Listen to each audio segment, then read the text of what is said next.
네, 오늘 우리 주시는 말씀 함께 찾도록 하겠습니다. 고린도전서 9장 19절에서 23절까지 말씀입니다.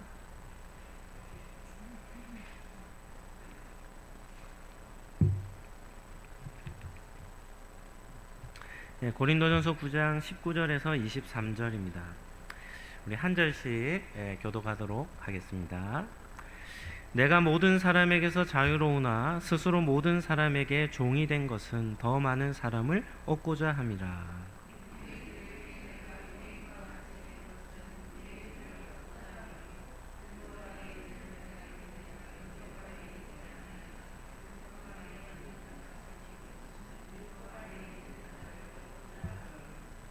율법 없는 자에게는 내가 하나님께는 율법 없는 자가 아니요 도리어 그리스도의 율법 아래에 있는 자이나 율법 없는 자 같이 된 것은 율법 없는 자들을 얻고자 함이라. 약한 자들에게 내가 약한 자와 같이 된 것은 약한 자들을 얻고자 함이요 내가 여러 사람에게 여러 모습이 된 것은 아무쪼록 몇 사람이라도 구원하고자 함이니 내가 복음을 위하여 모든 것을 행함은 복음에 참여하고자 함이라. 아멘. 오늘은 고린도전서 9장 말씀을 가지고 섬기는 전도자라는 제목으로 말씀을 잠시 나누도록 하겠습니다. 한번 따라하겠습니다. 섬기는 전도자가 됩시다. 첫 번째는 자유에 대해서 한번 생각해 보도록 하겠습니다. 우리 성도님들은 자유라는 이런 개념을 어떻게 이해하고 있습니까? 자유는 크게 한 두 가지 정도로 나눌 수 있는데요. 첫째는 무질서함을 추구하는 자유, 두 번째는 질서 속에서 누리는 자유, 이렇게 나눌 수 있습니다. 무질서함을 추구하는 자유는 수준이 아주 낮은 자유를 뜻합니다. 어떤 것은 좋은 취지라고 한다면 어떤 것에도 매이지 않는, 내가 하고 싶은 대로 행하는 자유, 이렇게 표현할 수도 있지만 여기에는 자기 중심성이라고 하는 미성숙함이 존재하고 있습니다. 그래서 자신의 감정, 내 기분, 나의 욕구, 나의 느낌 이런 것만을 추구하는 것이죠. 21세기 포스트 모더니즘이라고 부르는 우리 시대의 사람들이 어떻게 살아가냐면 이와 같이 살아가는 겁니다. 모든 질서를 다 파괴하고 내가 원하는 대로 내 중심으로 살아가는 것이 참 자유라, 이렇게 우리 시대는 말하고 있는 것이죠. 어릴 때부터 이렇게 아이가 자라난다면 어떤 성인으로 자라겠습니까? 삶의 질서가 아무것도 없는 겁니다. 그냥 1차원적인 자기의 인간적인 욕구 중심으로 살아가는 것이죠. 자기 중심성으로만 살아간다면 사회성이 결여됩니다. 인격이 미성숙하게 되죠. 그래서 어느 누구와도 올바른 관계를 맺지 못한 채 불화와 갈등 이런 것만 일으키는 사회 부적응자가 되고 마는 것입니다. 우리 시대에 MZ세대라 이렇게 얘기하죠. 다른 세대라는데 결코 긍정적인 의미도 있지만 한 가지는 사회성이 결여된 세대라, 이렇게 표현하는 부정적인 의미가 내포되고 있는 것이죠. 이것이 마치 정상적인 것처럼 얘기하는 것은 잘못된 것입니다. 자기중심적으로 육체적인 욕구, 자기의 중심적인 그런 기분, 욕구 이런 것만을 중심으로 살아간다면 어느 사회에 어느 공동체에 던져놔도 문제만 일으키고 결국은 소외되는 그런 결과를 낳게 되는 것이죠. 사람에게는 뭐가 필요합니까? 사람에게는 질서가 필요합니다. 그래서 사람이 사는 곳마다는 어느 공동체든지 뭐가 있습니까? 질서가 있는 것이죠. 그래서 그 질서는 그가 속한 공동체에서 합의한 이상적인 그런 규칙을 뜻하는 겁니다. 우리나라도 우리 삶에서 대표적인 것을 예를 들면 교통 질서 있죠. 교통 질서도 어떨까요? 나라마다 다 다릅니다. 나라마다 다 다릅니다.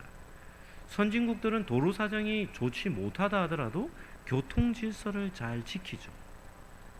그 교통 질서의 중심에는 뭐가 있냐면 사람들의 안전이라고 하는 요소가 자리매김하고 있습니다. 그러나 그렇지 못한 나라들은 도로 상황이 얼마나 위험한지 모릅니다. 뭐 사람이 있어도 그냥 불법 유턴을 하고 사람이 지나가도 속도를 줄이지 않고, 그래서 교통 신호라든지 횡단보도가 있어도 별 의미가 없는 것이죠. 이번에 종교개혁지를 다니며 첫 번째 갔던 나라가 이 체코라는 나라의 프라하라는 도시였습니다. 가서 첫 번째 느낀 것이 뭔가 하면 도로가 너무 좁았습니다. 건물들은 크고 웅장한데 쌍방으로 1차선으로 도로가 다니는 겁니다. 그래서 가이드에게 물었습니다. 왜 이렇게 도로가 좁습니까?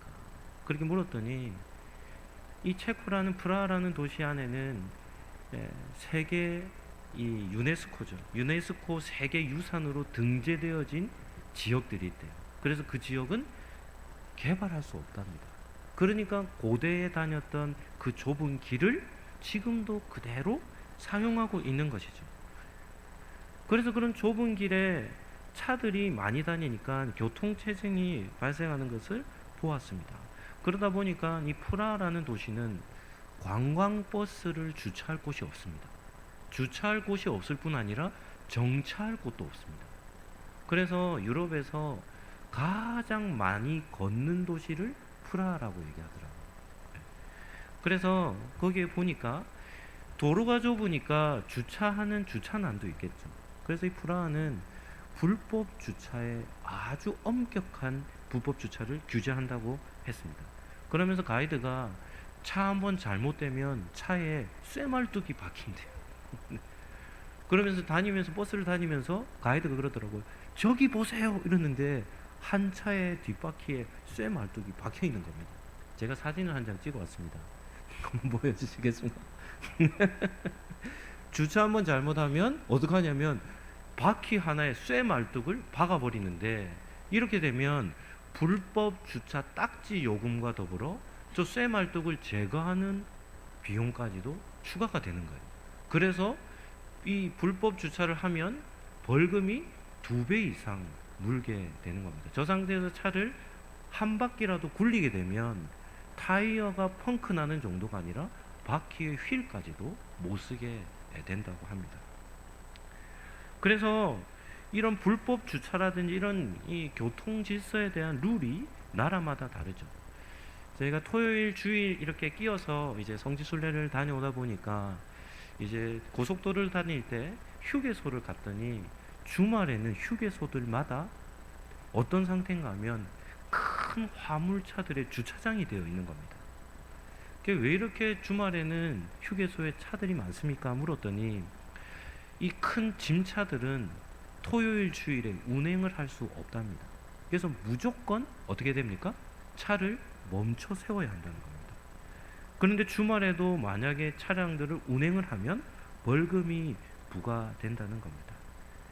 유럽의 나라들은, 우리 한국은 어떻습니까? 중국과 이렇게 땅이 연결되어 있고 삼면이 뭐로 되어 있습니까? 바다로 둘러싸여 있죠. 그런데 유럽은 보니까 육지로 나라들이 연결되어 있는 겁니다. 그리고 유럽은 유럽연합이라는 그런 체계를 갖추고 있어서 나라들을 이렇게 국경을 통과해도 그냥 자유롭게 다니더라고요. 그런데 나라들마다 교통법이 다 다른 겁니다. 그래서 저희 차량을 운행했던 운전기사는 크로아티아 사람이었습니다. 근데 이 크로아티아 사람인데, 크로아티아 사람임에도 이제 전 유럽을 다 다니는 것이죠. 그래서 이렇게 뭐 운행업을 한다든지 관광업을 하는 운전기사들은 나라마다 교통법이 다 다르기 때문에 나라들마다의 교통법을 어떻게 해야 되겠습니까? 잘 알고 있어야 되는 겁니다. 독일에서는 그냥 다녔는데요, 프랑스로 고속도로를 통과해서 프랑스로 들어가자마자 뭐가 있었냐면 톨게이트가 있는 겁니다. 그래서 가이드에게 물었더니 독일이라는 나라는 도로비를 받지 않는데요. 그래서 톨게이트가 한 군데도 없습니다. 그래서 어디를 가든지 다 도로는 무료로 사용이 되는데 프랑스라는 나라를 들어가자마자 뭐가 있었다고요? 톨게이트가 있는 거예요. 그래서 프랑스는 이제 이 뭐 고속도로 비용 이런 것들을 다 받는 것이죠. 그래서 나라들마다 교통 질서 규칙이 다 다르다는 겁니다.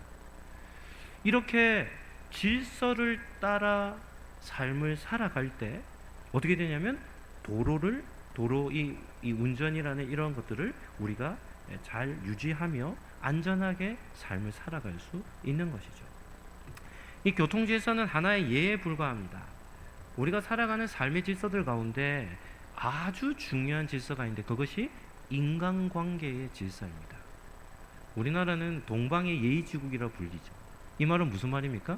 수직적 관계를 아주 귀하게 여긴다는 겁니다. 그래서 우리나라에서는 어른들에게 잘 대하는 태도를 가르치는 것, 이것을 아주 중요하게 여기죠. 어른들에게 버릇 없이 행동하는 것보다 나쁜 것은 없다고 생각할 정도로 인간관계 속에서도 뭐가 있어야 됩니까? 질서가 있고 그것을 잘 지켜낼 것을 우리는 가르치고 있는 것이죠. 현대 철학의 근간을 놓았던 임마누엘 칸트라고 하는 철학자가 있습니다. 칸트는 이렇게 말합니다. 오직 규칙에 따라 행동할 때에만 비로소 자유롭다, 이런 얘기를 했습니다. 참 좋은 표현이라 여겨집니다. 인간이 누릴 수 있는, 사람이 누릴 수 있는 자유는 오직 무엇을 따라 행동할 때요? 규칙과 질서를 따라 행동할 때에만 자유롭다라는 겁니다. 칸트는 오랜 기간 철학에는 두 가지 종류의 철학이 있거든요. 형이상학이라는 것과 눈에 보이는 현상학을 연구하는 철학으로 나뉘어지는데 이 칸트는 이 두 가지 철학을 종합한 인물입니다. 그래서 현대 철학의 기초를 낳았던 사람이죠. 저는 이 칸트를 이렇게 표현하고 싶습니다. 가장 양심 있는 철학자라, 이렇게 표현하고 싶습니다. 왜냐하면 고대 과거의 철학자들은 눈에 보이지 않는 신에 대하여, 눈에 보이지 않는 세상을 마치 다 아는 것처럼 설명했거든요. 그런데 칸트는 어떻게 얘기하냐면 보이는 것, 사람의 이성은 보이는, 우리 눈에 보이는 세계만 이 이성으로 판단할 수 있지 보이지 않는 것에 대해서는 전혀 영향력을 끼치지 못한다라고 말하며 이성에 대한 한계점을 정확하게 규정한 철학자이기 때문이죠. 이런 칸트에게 있어서도 이 땅에서의 삶을 살아갈 때 사람이 누리는 자유는 무엇을 따를 때입니까? 질서를 따라, 규칙을 따라 삶을 살아갈 때 사람은 자유를 누린다, 이렇게 표현을 한 겁니다. 이것을 신앙적으로 표현한다면 어떻게 할 수 있겠습니까? 사람은 오직 하나님의 창조 질서 속에서만 참된 자유를 누릴 수 있다라고 표현할 수 있죠. 세상은 내가 원하는 대로 사는 것이 행복이라 말하지만 성경은 하나님의 말씀, 하나님의 질서를 따라 사는 것이 행복한 삶이다 라고 이렇게 말씀을 하는 겁니다. 요한복음 8장 32절, 우리가 잘 아는 말씀이죠. 우리 같이 한번 읽어볼까요? 진리를 알지니 진리가 너희를 자유롭게 하리라, 자유케 하리라. 타락한 인류는 죄와 사망의 종노릇을 하며 삽니다. 사람은 가만히 내버려 두면 정상적으로 살지 못한다고 했습니다. 왜냐하면 죄성을 가지고 있기 때문에 자연스럽게 삶을 살아가다 보면 우리의 삶에 죄악된 요소들이 그냥 덕지덕지 다 달라붙어요. 그래서 우리의 삶의 모든 삶이 죄와 결합된 채로 삶을 살아가게 되는 것이죠. 그러나 이러한 죄의 굴레를 벗어날 수 있는 방법이 바로 예수님을 믿는 것인데, 요한이 말한 진리라는 것이 예수 그리스도를 뜻하는 겁니다. 그래서 진리를 알지니, 예수 그리스도를 아는 사람만이 자유케 된다라고 이렇게 말씀을 전한 것이죠. 그래서 죄와 사망의 속박과 굴레에서 벗어나 하나님의 자녀로 참된 자유를 누리며 창조의 질서를 따라가는 삶을 살아갈 수 있는 것이 예수 그리스도이심을 전하고 있는 것입니다. 성도는 자유에 대해서도 잘 알고 있어야 합니다. 이 자유는 개인적인 감정과 욕구대로 사는 것이 아니라 하나님과의 관계를 형성하여 창조의 질서를 따라 살아가는 것, 이것이 참된 자유임을 우리는 기억하고 우리는 믿고 살아야 하는 것입니다. 두 번째는 섬기는 전도자입니다. 왜 자유에 대해서 말씀을 전했는가 하면 전도자가 누리는 자유가 무엇인가, 이것이 오늘 본문에서 우리가 다룰 중요한 주제이기 때문이죠. 사도 바울은 신약 성경에서 예수님을 가장 닮은 사람이라고 평가를 받습니다. 신약 성경에는 누가 있습니까? 예수님의 수제자였던 베드로가 있고, 그리고 유일하게 순교당하지 않고 90세가 넘는 기간 동안 오랜 기간 사역을 했던 사도 요한이 있죠. 그럼에도 불구하고 복음을 전하는 선교 사역, 교회를 세우는 목회 사역의 측면에서 볼 때 가장 큰 영향력을 끼쳤던 사람이 이 바울입니다. 그래서 바울을 예수님을 가장 닮은 사람이라 이렇게 평가를 합니다. 오늘 본문에서 사도 바울이 전도할 때 보여주는 전도자의 자세가 나오는데요, 한 3가지 정도로 살펴보도록 하겠습니다. 첫 번째입니다. 한번 따라 하시죠. 복음을 위해 자유를 포기하라. 19절 말씀해 보시면 내가 모든 사람에게서 자유로우나 스스로 모든 사람에게 종이 된 것은 더 많은 사람을 얻고자 함이라. 우리는 바울의 가르침에서 정말 중요한 한 가지 신앙의 원리를 발견하게 됩니다. 그것이 뭔가 하면 기독교 신앙 안에는 우리 개인의 자유보다도 더 우선된 가치가 있다는 겁니다. 그것이 무엇입니까? 복음이라고 하는 요소이죠. 개인의 자유도 정말 중요하지만 기독교 신앙 안에는 우리가 누릴 자유보다도 더 중요한 가치가 있는데 그것이 복음이라는 요소라는 겁니다. 19절에 사도 바울이 사용한 자유롭다라는 단어는 그리스도 안에서 완전히 해방된 존재라는 것을 뜻합니다. 바울은 뭐라고 말합니까? 내가 모든 사람에게서 자유롭다. 예수 그리스도 안에서 누리는 자유가 어떠한 것임을 바울은 전하죠. 나는 복음 안에서 완전한 자유를 누리는 존재라는 것을 선포합니다. 그럼에도 불구하고 바울은 뭐라고 말합니까? 모든 사람에게서 내가 자유를 누리지만 스스로 모든 사람의 종이 되었다라고 이렇게 표현을 하죠. 이것은 억지로 종이 된 것이 아니라 자발적 헌신으로 다른 사람을 섬기는 삶을 살고 있다는 것을 뜻합니다. 그럼 우리는 질문해야 됩니다. 왜 바울은 모든 사람들로부터 자유를 누리는 삶을 살아갈 수 있음에도 불구하고 사람들을 섬기는 종의 자리로 내려왔는가 하는 것입니다. 무엇 때문입니까? 복음을 전하기 위해, 예수 그리스도를 전하기 위해 자기 스스로 자기에게 주어진 자유를 내려놓았음을 뜻하는 것이죠. 이러한 권리를 포기하는 삶, 자유를 포기하는 삶의 모범은 누구이신가 하면 예수님임을 우리는 기억해야 합니다. 빌립보서 2장 6절에서 8절 말씀, 아주 중요한 본문이죠. 우리 같이 한번 읽어보도록 하겠습니다.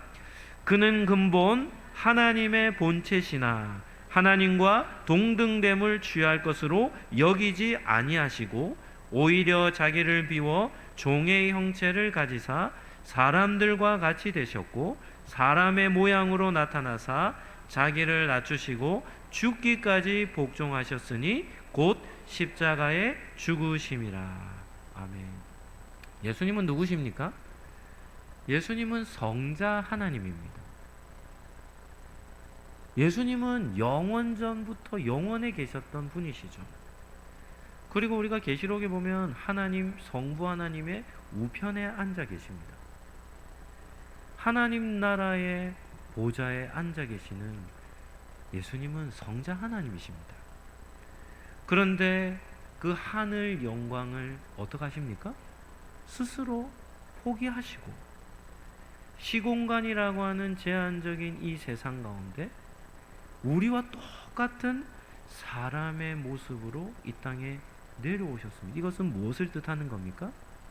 예수님께서 자기 스스로 자기의 자유와 권한을 우리를 위해 포기하심을 뜻하는 것이죠. 그리고 우리를 죄와 사망에서 구원해 주시고자 당신의 생명까지 십자가에 내어주시는 헌신을 우리는 보게 됩니다. 사도 바울도 이러한 예수님의 종의 모습, 섬김의 모습에 본을 따라 바울도 어떻게 살아갑니까? 자기 스스로 사람들 앞에 군림하는 지도자가 아니라 모든 사람을 섬기는 종의 모습, 섬김의 자리로 내려간 것을 뜻하죠. 전도는 어떻게 해야 합니까? 라는 질문 앞에 사도 바울이 가장 먼저 제시하는 대답이 무엇입니까? 내가 누릴 자유, 내가 누릴 권리를 내려놓고 다른 사람들을 섬기는 삶을 살아야 한다는 것을 말씀하고 있는 겁니다. 그래서 때때로 성도라면, 때때로 전도를 하는 전도자라면 편안함과 쉼을 내려놓아야 하고 내가 누리는 누림과 배부름도 포기해야 될 때가 있고 어떨 때는 더러운 꼴을 당해 자존심을 상할 때도 있겠죠. 그러나 이러한 대접은 지금까지 믿음의 길을 걸었던 모든 선조들이 이와 같은 삶을 살았던 겁니다. 이처럼 복음은 섬기는 종의 모습을 가져야 전도의 열매가 맺혀진다는 사실을 우리는 기억할 수 있어야 합니다. 우리 한국 땅에 발을 디뎠던 선교사님들 어떤 대우를 받았습니까? 선교사님으로 이렇게 존중의 여김을 받지 않았습니다. 뭐 어떤 분들은 이렇게 말했다고 합니다. 서양 귀신이라고. 이 땅에 복음을 전하고자 오셨던 선교사님들도 엄청난 수치와 모욕과 조롱과 해방을 당하며 많은 부끄러움을 당하며 그것을 극복하며 복음을 전했죠. 그러한 대우를 당한다 할지라도 우리 한국 땅, 우리 조선인들이죠.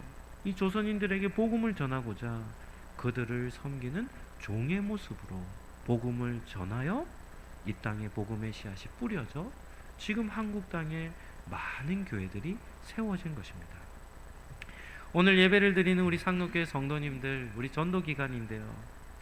우리도 전도자들을 대할 때 우리도 그들을 섬기는 종의 모습으로 때때로 우리가 누릴 권리까지도 포기하며 그들을 잘 섬길 때 구원의 열매가 맺히게 되는 줄로 믿습니다.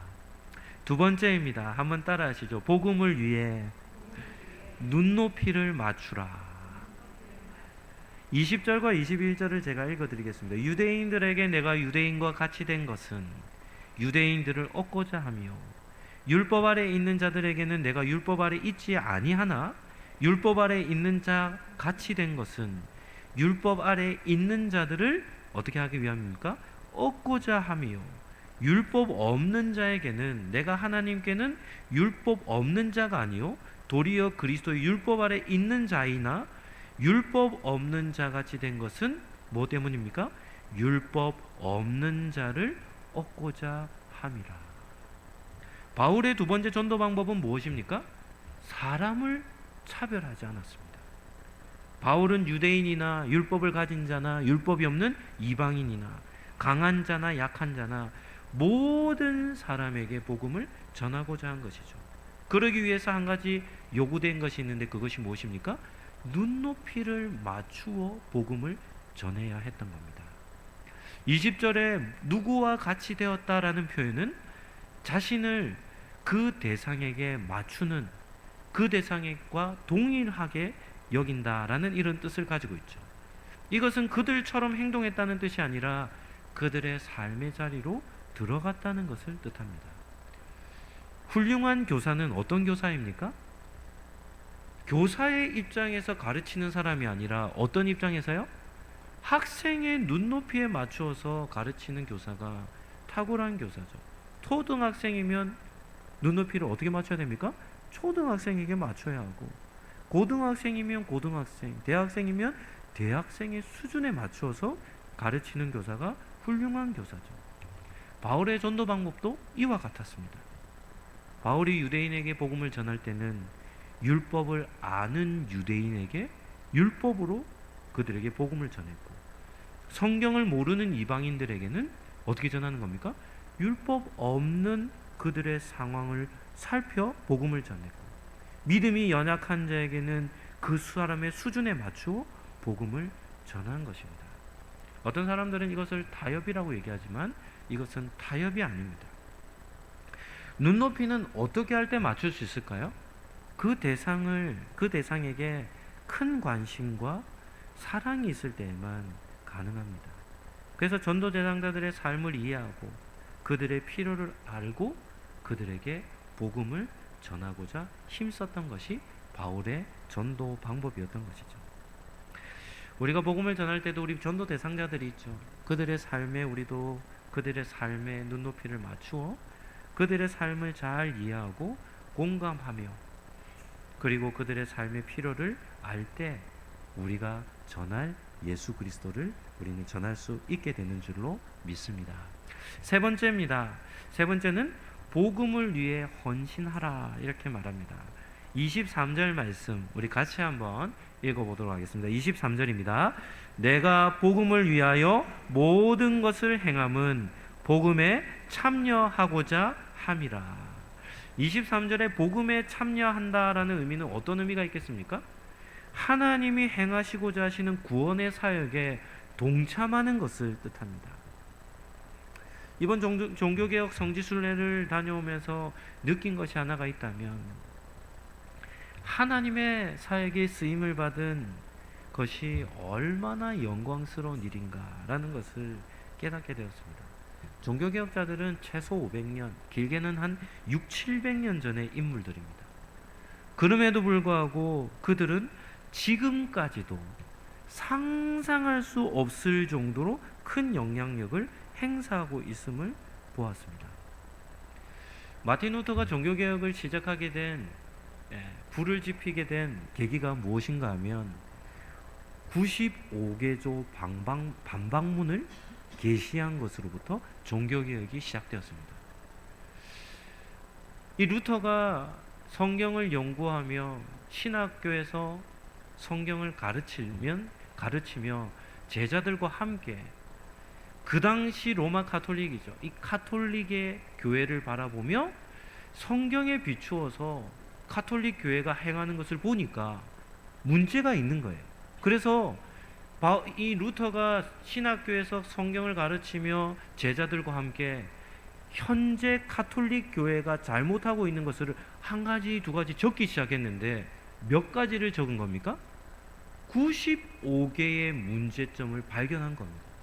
그래서 이 비텐베르크 성 안에 있는 성 안의 교회에 이 루터가 95개조 방박문, 그 당시 카톨릭 교회를 향한 잘못된 것들을 반박하는 그 반박문을 계시하는 것으로부터 뭐가 시작되었냐면 종교개혁이 시작된 겁니다. 그런데 이 종교개혁의 중심에는 95개조 반박문을 계시한 것이 중요한 것이 아니라 무엇이 중요한가 하면 성경을 사랑하며 하나님의 말씀을 따라 교회를 세우고자 했던 루터의 그 중심, 이것이 천년의 가톨릭 교회의 엉망진창이죠. 영적인 암흑기를 걸었던 그 천년의 교회 역사 속에서 말씀에 근거한 바른 교회죠. 개혁된 교회를 세우는 그 기점이 된 것입니다.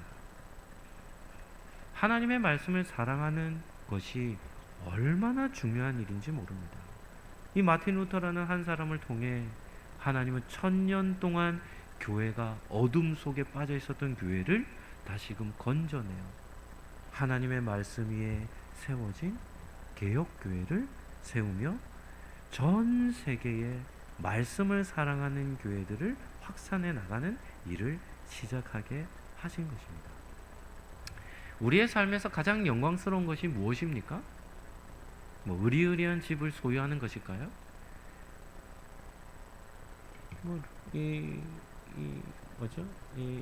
독일에 갔을 때 드레스덴이라고 하는 지역에 발을 딱 들여놓는 순간 입이 벌어졌습니다. 왜냐하면 그곳에는 세워져 있는 성, 그 당시 영주라고 불렸던 성의 주인들이 살았던 성을 보는 순간 입이 벌어졌습니다. 너무나도 크고 으리으리한 집을 짓고 살았더라고요. 이 땅에서 그런 집을 짓고 소유하는 것이 영광스러운 삶이겠습니까? 세상 사람들이 부러워할 정도로 부자가 되는 것, 사람들 앞에 자랑할 만한 학벌을 소유하는 것, 이런 것은 세상 사람들이 추구하는 것이죠. 이 말은 무슨 말인가 하면 하나님 앞에서 아무런 의미가 없는 것이라는 겁니다. 성도에게 있어서 가장 영광스러운 삶은 어떤 삶일까요? 한번 따라하시죠. 복음에 참여하는 삶. 이 말은 무슨 말인가 하면 하나님의 구원 사역에 쓰임 받는 삶, 하나님의 구원의 역사에 동참하는 삶, 이것이 우리에게는 가장 영광스러운 삶이라는 겁니다. 사도 바울은 이렇게 말합니다. 복음을 위해 모든 것을 헌신하였노라. 바울의 삶이 그토록 찬란하게 빛을 비추는 이유는 그의 삶이 하나님의 복음을 전하는 하나님의 구원의 사역에 동참하는 삶을 살았기 때문입니다. 우리가 전도를 해야 하는 이유가 여기 있고, 우리가 하나님의 구원의 사역에 동참해야 할 이유가 바로 여기에 있는 것이죠. 전도는 쉬운 것은 아닙니다. 왜냐하면 우리의 것을 많이 내려놓아야 하고 포기해야 될 일이 이 사역이기 때문이죠. 그럼에도 성도들에게 주어진 거룩한 사역이기 때문에 우리는 이 일을 위해 기도해야 하고 우리는 이 일을 위해 함께 동참해야 하는 것입니다. 말씀을 정리하도록 하겠습니다. 오늘 핵심되는 질문이 무엇입니까? 전도자는 어떤 삶을 살아야 하는가? 라는 질문을 던졌죠. 이 질문에 대해 바울은 무엇이라고 말했습니까? 전도자는 복음을 위해 자기의 자유를 내려놓을 수 있는 삶을 살아야 한다. 내가 누릴 수 있는 권한이 있다 할지라도 복음을 전하는 일을 위해서라면 섬김의 자리로 내려가 우리가 누릴 자유를 포기하기까지 그들을 잘 섬기며 삶을 살아야 한다라는 것이 첫 번째였고, 두 번째는 전도자는 복음을 위해 눈높이를 맞추는 삶을 살아야 한다. 전도는 전도자 중심이 아니라 전도 대상자 중심이죠. 그래서 전도 대상자들을 잘 살피며 그들의 삶의 현장으로 들어가 그들에게 필요한 메시지를 전하는 겁니다. 그리고 세 번째는 전도자는 복음을 위해서 헌신하는 사람이죠. 자발적 헌신입니다. 이것은 가장 가치 있는 삶이자 성도의 특권이기 때문에 우리의 삶을 하나님의 구원의 사역을 이루는 그 사역에 동참하는 것, 이것이 전도자가 갖추어야 할 삶의 모습임을 전하고 있는 것입니다.